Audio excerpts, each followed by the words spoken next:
फूल। फूल फूल किसे कहते हैं कोई पूछेगा। एक फूल देख रहे हैं जिसमें मुख्य रूप से चारों भाग होगा, वो क्या पूर्ण फूल होगा। जैसे आपको अखुंडी है ना, अखुंडी अखुंडी स्त्री केसर और केसर, चारों चीज जिस फूल में होगा वो क्या होगा, क्या होगा,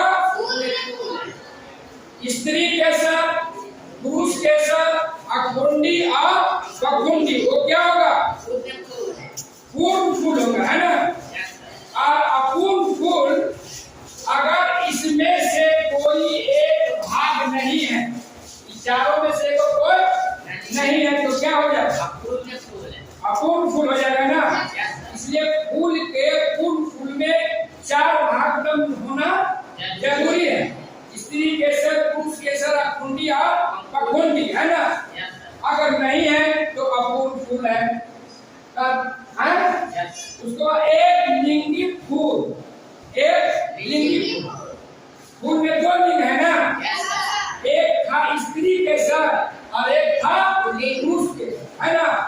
तो अगर किसी किसी फूल में अगर स्त्री केसर ही होगा और कोई में खाली पुरुष केसर, तो क्या हो जाएगा, एक लिंगी फूल हो जाएगा। नर फूल किसे कहेंगे, जिसमें सिर्फ नर भाग रहेगा, मतलब सिर्फ पुंकेसर रहेगा, है ना। सिर्फ क्या रहेगा, पुंकेसर, है ना। पुंकेसर रहेगा तो उसको कौन फूल बोलेंगे, नर फूल बोलेंगे। मादा फूल के किसको बोले, जिसमें सिर्फ आपका स्त्री है ना, ये वाला भाग होगा, उसको बोलेंगे मादा। द्विलिंगी फूल, दो लिंग, जिसमें दोनों लिंग हो, मादा और नर दोनों ना। स्त्री के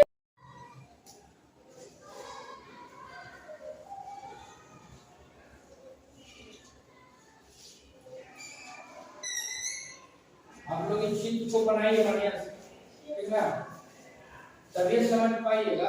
अगर चित्र नहीं बनाइए तो आप लोग को समझ में नहीं है ना। फूल तो देख रहे हैं आप, अंदर की भाग है ना, और अंदर के भाग को समझना है। तब जब समझिएगा तब आपको समझना है कि परागन और निषेचन क्या है। परागन और निषेचन क्या है, pollination and fertilization, pollination and fertilization. आपको विस्तृत रूप से जाइएगा, आप 10th क्लास में 12th क्लास में, तब आपको इसके बारे में बढ़िया से पढ़ना है। लेकिन आपको जान लीजिए कि परागन क्या है। परागन क्या है, आपका जो बताया गया था फूल का, जब पढ़ाया गया था तो फूल का जो ऐसे था ना, आप बताया गया था कि परागकोश है, बताया था ना। ये परागकोश में ही क्या रहता है, परागन रहता है ना, क्या रहता है, परागन, है ना। और ये क्या है, ये जो है आपको मादा का भाग है ना, स्त्री केसर है ना, स्त्री केसर है, है ना। आई हो गया पुरुष केसर, है ना। फूल का क्या हो गया, ये हो गया आपको मादा भाग और ये हो गया नर। और इसी को हम यहाँ बनाए, है ना। ये आपका मादा का बनाए हैं, है ना। इसका भी देखिए 3 भाग में बटा हुआ था, है ना। स्त्री केसर 3 भाग में बटा हुआ था ना। ऊपर वाला करते थे वर्तिका, फिर नीचे आई वर्तिका, और सबसे नीचे क्या था, अंडाशय। और यहाँ क्या था, ये पुष्पासन, है ना। पुष्पासन था जहाँ पे आपका ये लगा हुआ है ना, ये पुष्पासन है। बताया गया। अब देखिए परागण क्या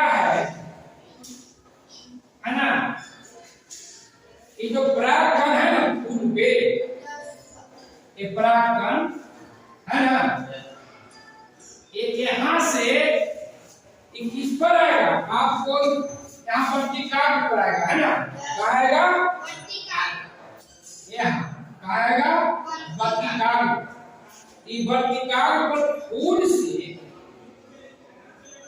जो परागकण है ना, स्त्री केसर के वर्तिकाग्र पर जाता है। कहाँ जाता है? स्त्री केसर के वर्तिकाग्र, है ना?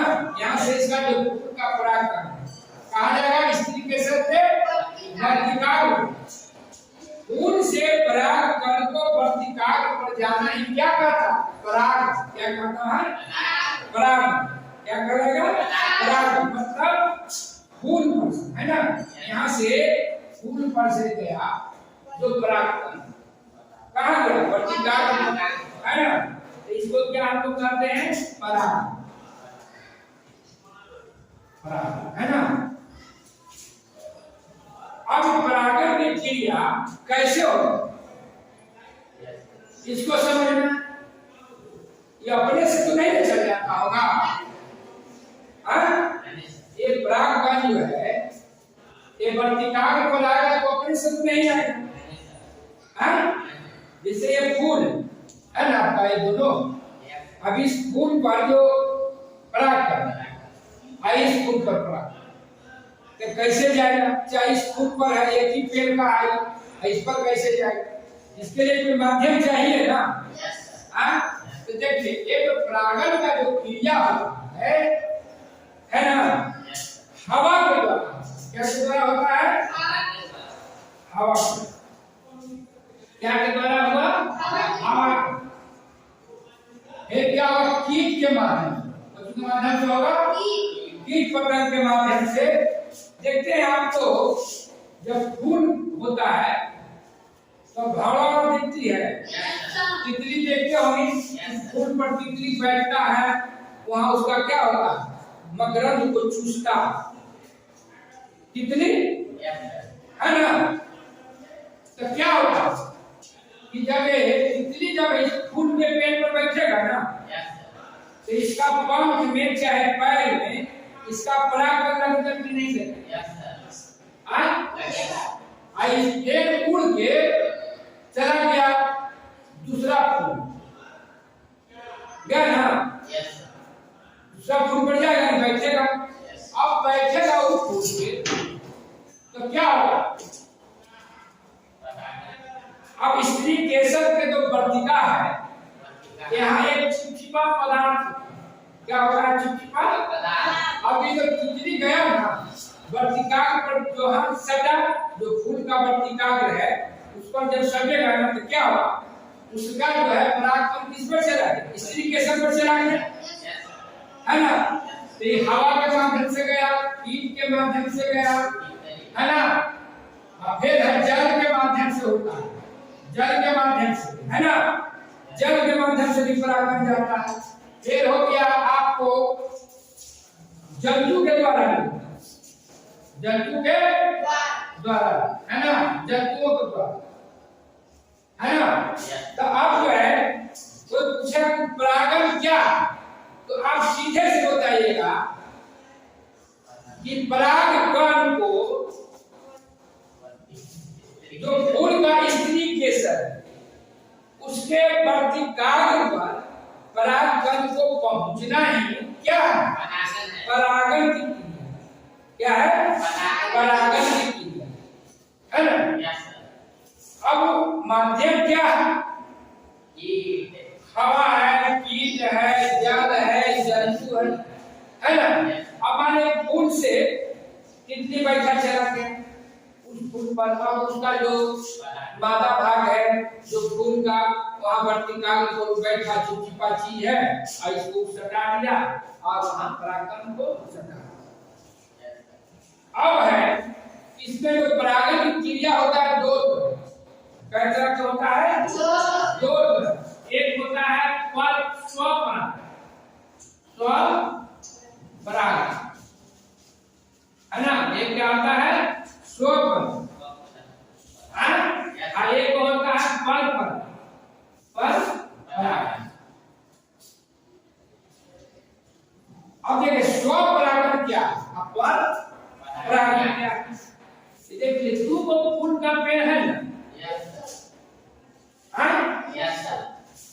ये देख रहे अब यहाँ तितली बैठा हुआ है कुछ फूल पर और ये तितली फिर फूल पर यही पेड़ है ना इसी पेड़ और तितली बैठा हुआ है ना इसका फिर इस फूल पर चला तो इस पर पराग करने के इस फूल वाला चला इस पर क्या तो ये क्या होगा स्वपराग क्या होगा स्वपराग अब अगर मान लिया ये पेड़ पर तितली बैठी ये हो गया आपको स्वपराग है ना स्वपराग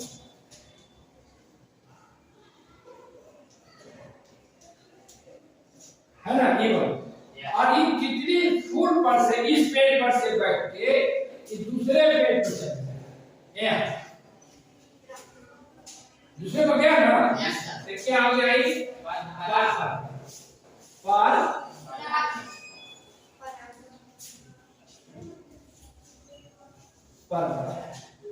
समझे जैसे ही आप देख रहे फूल पर तितली बैठा हुआ और इसी पेड़ के इस फूल पर तितली आता है तो इसका परागण एक ही पेड़ पर हुआ परागण गया एक ही पेड़ का जो फूल था उसी पर गया जिस माध्यम से माध्यम जो भी हो मतलब हाथ से छू दिए जुड़ गया चला गया तो इसी पेड़ का है ना परागण इसी पेड़ के फूल पर जाएगा तो स्वपरागण क्या हुआ स्वपरागण जैसे अब इस फूल का तितली बैठा यहाँ से उठ के कहाँ चला इस फूल पर बैठ गया तो क्या हो जाए पर तो समझिए परागण क्या है पर परागण अब देखिए इनिशिएशन की क्रिया कैसे होता है फर्टिलाइजेशन अभी देख लिए एक फूल का क्या है मादा भाग है इसको समझिए अब यहां से परागण यहाँ आया ना कहाँ है वर्टिकल पर आया ना तो परागण तो भेष है जब तितली का पेड़ में होता एक नहीं रहेगा बहुत सा परागण इस पर आया यहाँ छोड़ कहाँ वर्टिकल छोड़ दिया ना लेकिन यहाँ से दो को जो है ये चलेगा अंदर है ना अंदर की ओर चले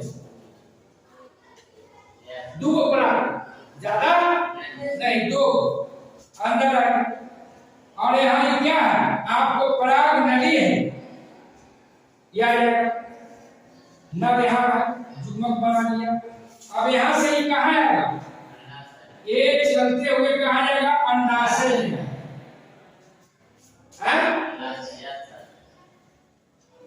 अंडाशय में भी क्या अंडा है तो ओकरे के साथ क्या हुआ दोनों मिल गया नर का और इसका अंडाशय का अंडा है ना एक ही पराग का है एक ही मिल गया ये देख रहे हैं ना के हाँ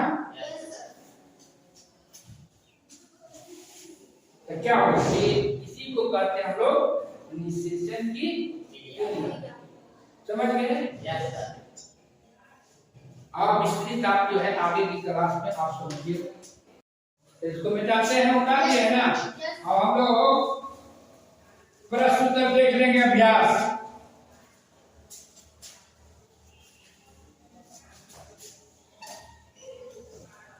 अभ्यास को देखेंगे कापी कलम निकाल लीजिए अभ्यास देखने के पहले हमने सीखा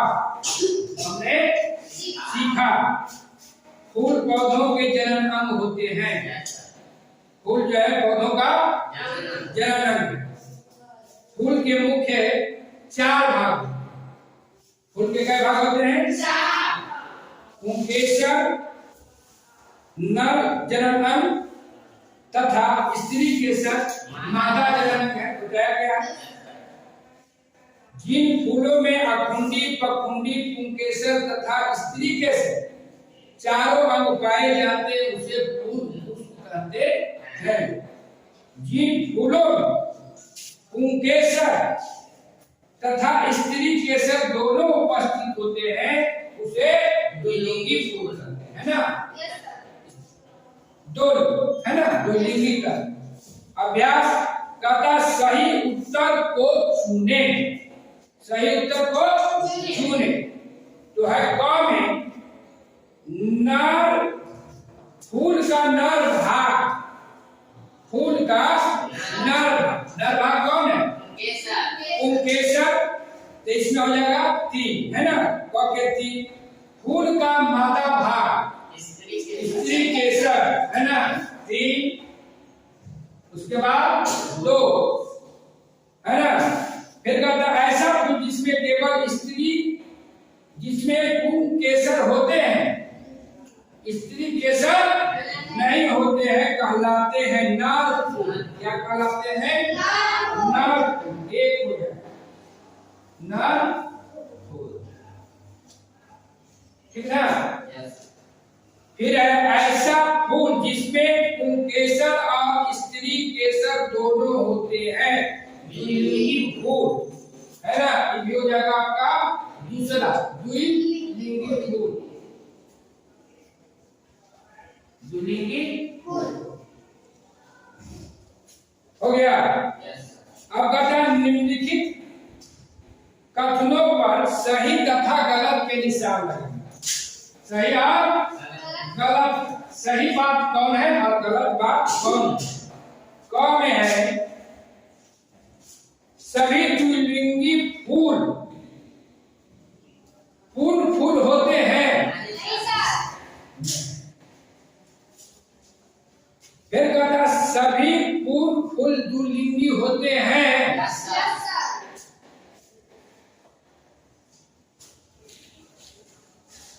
फूलों की अखुंडी आपस में जुड़ी हो तो पंखुड़ी भी आपस में जुड़ी होगी। तीसरा कहता है कि धतूरा, धतूरा देखे ना? शंकर भगवान के चाहते हैं ना, धतूरे के खाते हैं ना फूल, अभी फूल भी चाहता है, धतूरा वाला फल भी ना, गोल होता है कांटा जैसा ऐसा, है ना? पता है गोल कांटा रहता है। धतूरा के फूल देखते होंगे आप लोग, ऐसे रहता है ना? हाँ हाँ, ऐसा प्रश्न रहता है ना जी? हाँ, तो कहता है धतूरा का फूल, बैगन का फूल, बैगन का तो फूल है ना, देख रहे हैं ना जी? और कहता है लौकी का बीज को देखिए और उसमें तुलना करिए कि कौन फूल पूर्ण है और कौन फूल अपूर्ण है। अब देखिए आपको बताए थे कि पूर्ण फूल वही होगा जिसमें सब भाग पाया जाए। तो फिर से एक बार देख लीजिए, कल आप लोग फूल लाइएगा, तो तीनों को करना है, हम बहुत सा फूल के करके देखें। अब देखिए फूल है, इसमें डंठल है ना जी, है ये बाह्य फूल है ना, देखिए ये जो हरा वाला है ना, इसको क्या करते हैं? बाह्य। ये क्या करता? फूलों की रक्षा। इसके बाद बाह्य फूल देख लिए, ये अलग अलग है जी, सब अलग अलग आपस में जुड़ा हुआ नहीं है। अब देखिए इसका अखुंडी आपस में जुड़ा नहीं था, अब देखिए पखुंडी है, देखिए इसका पखुंडी आपस में है, जुड़ा हुआ है, जुड़ा हुआ है ना? इसका देखिए नहीं जुड़ा हुआ है, देखिए इसका पखुंडी क्या अलग अलग है, इसका देखिए जुड़ा हुआ है ना जी।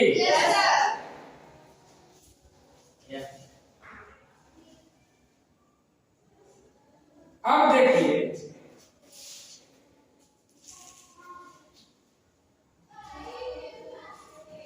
इसको हटाइए, दो भाग हो गया, तीसरा ही भाग हो गया ना, हैं? इसके बाद पुरुष कैसे है जी? पियर का क्या है?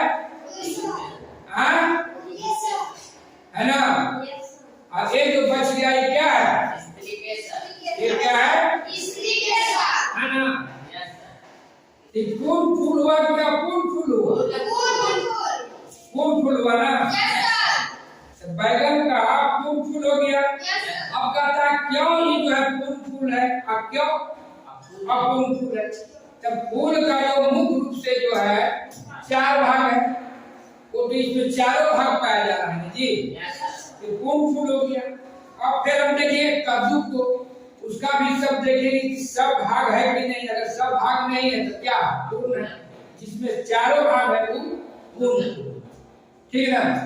तो इस तरह से आपका प्रश्न उत्तर हो गया। अब क्या करना है, फूल को आपको लाना है और एक जो है फूलों का एल्बम तैयार करना। जैसे पेड़ पौधों में पत्ता का एल्बम बनाए थे, सुखा के फूल भी तोड़ के आपको क्या करना है, एल्बम तैयार करना है। तो फूल को इसे तोड़ लीजिएगा, किताब में इसको क्या करेगा, ऐसे रख दीजिएगा। जब रख दिया सूख जाएगा तो फिर इसको हम लोग चार्ट पेपर पर चिपकाएंगे। अब क्या करना है एल्बम बनाने में कि अंकुरी पंखुड़ी स्त्री केसर पुरुष केसर फूल से निकाल के अलगे अलगे भी बनाइए, है ना? तो हो जाएगा ना? एक विज्ञान कहता है कि जब तक कुछ नहीं करिएगा तो आप नहीं सीखिएगा। विज्ञान कहता है करके सीखो। तो आज आपका है फूलों से जान पहचान की चैप्टर जो है हमने भाग 2 के साथ समाप्त कर दिया।